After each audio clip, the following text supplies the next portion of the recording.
राष्ट्रवादीचे अपरिचित दिलेले आहेत निवडून आणि आघाडीचा धर्मसुद्धा या तालुक्यातील मतदारांनी गेली 3-4 निवडणुका पाळलेला आहे।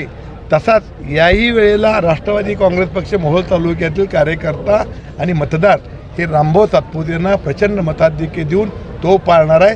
7 तारखेला दिसणार आहे, खूप काही लांब नाही आहे। आम्ही इथं असणार आहे, तुम्ही इथं असणार आहे।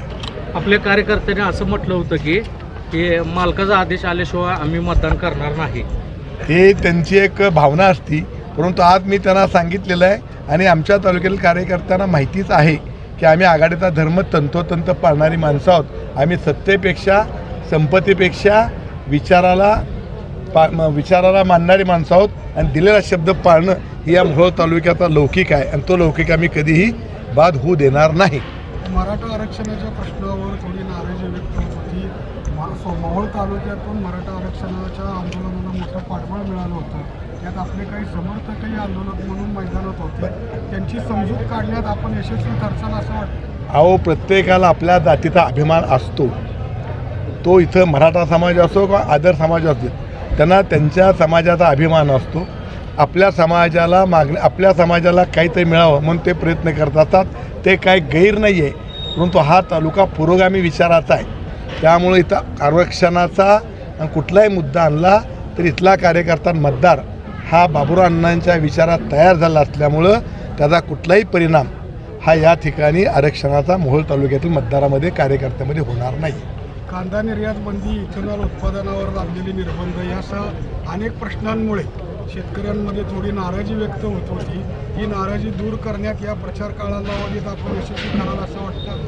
असं आहे की देश चालवताना एखादी दुसरी गोष्ट मागं पुढं होती, याचा अर्थ शेतकऱ्यांना फार फासालाच लावायला लागले सरकार असं नाही आहे। या तालुक्यात मग आम्ही सांगायचं विसरून गेलो बोलण्याच्या भागात, परंतु जी कृष्णा भीमा स्थिरीकरण योजना आहे की जी सोलापूर जिल्ह्याला वरदायी ठरणारी आहे, उस्मानाबाद धाराशिव जिल्ह्याला वरदायी ठरणारी आहे, सांगलीला वरदायी ठरणार आहे, ती योजना मार्गी लावण्याचं काम या सरकारनं आणि प्रामुख्यानं अजितदादांनी आणि देवेंद्र फडणवीस या दोघांनी केलेले आहे। याच्यावर लक्षात येतं की ही लोक शेतकऱ्यासाठी काय करतायत। शेतकऱ्याच्या घरात मुलं आहेत, फार सुशिक्षित सगळ्याच्या घरात मुलं आहेत, रोज वाचतात, पेपर सगळं करतात, त्यामुळं कुठल्याही शेतकऱ्यांच्या मनामध्ये या सरकारबद्दल किंवा अजित पवार आणि देवेंद्र फडणवीसबद्दल किंवा शिंदेसाहेबाबद्दल कुठलाही नाराजी नाही आहे।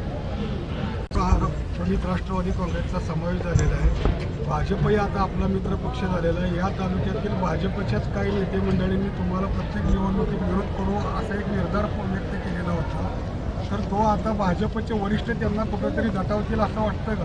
मी आघाडीचा धर्म पाळणारा माणूस आहे आणि आमच्या तालुक्यातले प्रश्न सोडवायला किंवा आमच्या तालुक्यातले मतभेद मिटवायला आम्ही समर्थ आहे ना।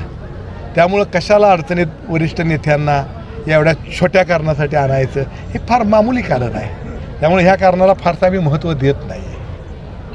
सातपुते साहेब, प्रणितीताई शिंदेकडून चारित्र्य हनन केलं जाण्याची भीती व्यक्त केली जाते,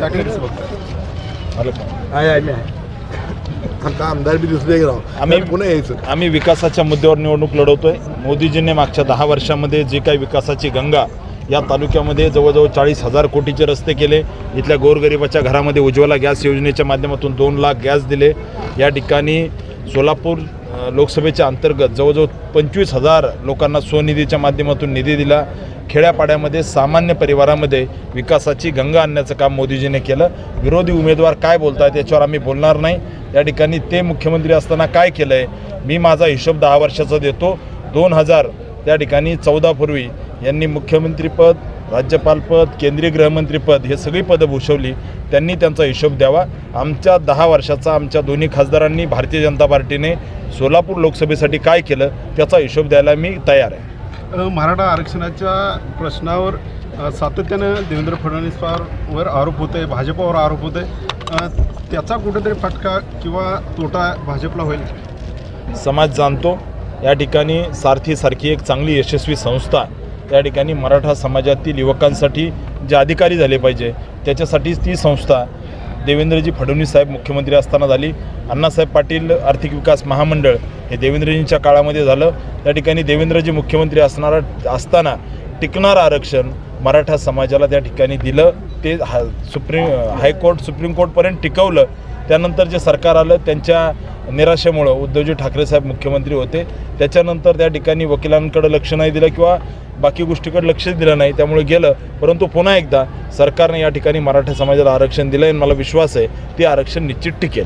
समाजातील गुन्हे मागे घेण्यावरून आपण थेट फोन लावला होता.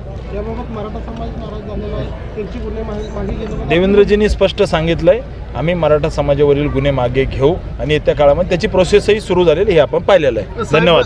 धन्यवाद. मराठा बांधव अध्यादेश काढला होता म्हणतात आमची फसवणूक केली, पण तो सेपरेट परत विशेष अधिवेशन घेऊन आरक्षण दिलं. मराठा समाजावरचे प्रश्न जेव्हा जेव्हा आले तेव्हा मी सभागृहामध्ये बोललेलो आमदार आहे. मराठा समाजातील सगळ्या प्रश्नावरती मी बोललेलो आमदार आहे. एक दिवशी तर मी रात्री 11:30 वाजेपर्यंत सभागृहामध्ये थांबून मराठा समाजाच्या प्रश्नावर बोललेलो आमदार आहे. मी त्या ठिकाणी माझा जन्म ज्या गावात झाला ते गाव मराठा समाजाचं गाव आहे. त्यामुळं माझा आणि मराठा समाजाचा स्नेह आहे आणि अनेक वर्षापासून स्नेह आहे. मराठा समाजाला टिकणार आरक्षण द्यावं म्हणून मी पत्र माननीय मुख्यमंत्र्याला दिलं आहे, विधानसभेत बोललो आहे. विरोधी उमेदवार या विषयावर कधी बोललेत का त्याचं संशोधन मला वाटतं आपल्यासारख्या पत्रकारांनी केलं पाहिजे. धन्यवाद. भक्तिशक्ती महामार्ग आणि ग्रीन कॉरिडॉरमध्ये मोठ्या प्रमाणात भूसंपादन होणार आहे. त्या लोकांना काय आश्वस्त कराल का तुम्ही की कुठं अन्याय होणार नाही? या ठिकाणी देशाचे म्हणजे नरेंद्रजी मोदी, माननीय नितीनजी गडकरी साहेब हे शेतकऱ्यांचे कैवारी आहेत. त्यांनी त्या ठिकाणी आपण पाहिलं की मोठ्या प्रमाणात शेतकऱ्यांना त्या ठिकाणी लँड ॲक्विजिशनच्या बदल्यात रक्कमा दिलेल्या आहेत. मोठ्या प्रमाणात शेतकऱ्यांना म्हणजे पूर्वी काँग्रेसचं असं होतं की तलाव करायचे, रस्ते करायचे आणि त्याच्यानंतर लोकांना त्या ठिकाणी 10-10 वर्ष 15-15 वर्ष कोर्टामध्ये एडझारे म्हणजे त्या ठिकाणी जावं लागायचं. परंतु या ठिकाणी रस्ता सुरू व्हायच्या अगोदर शेतकऱ्याच्या अकाउंटवर पैसे देणारं भारतीय जनता पार्टीचं सरकार आहे. कोणताही रोड हो या ठिकाणी शेतकऱ्यांना सुखी ठेवणं हे आमचं ध्येय आहे आणि ते निश्चित नरेंद्रजी मोदी गडकरी साहेब करतायत आणि येत्या काळामध्ये आपल्याला ते दिसेल. धन्यवाद.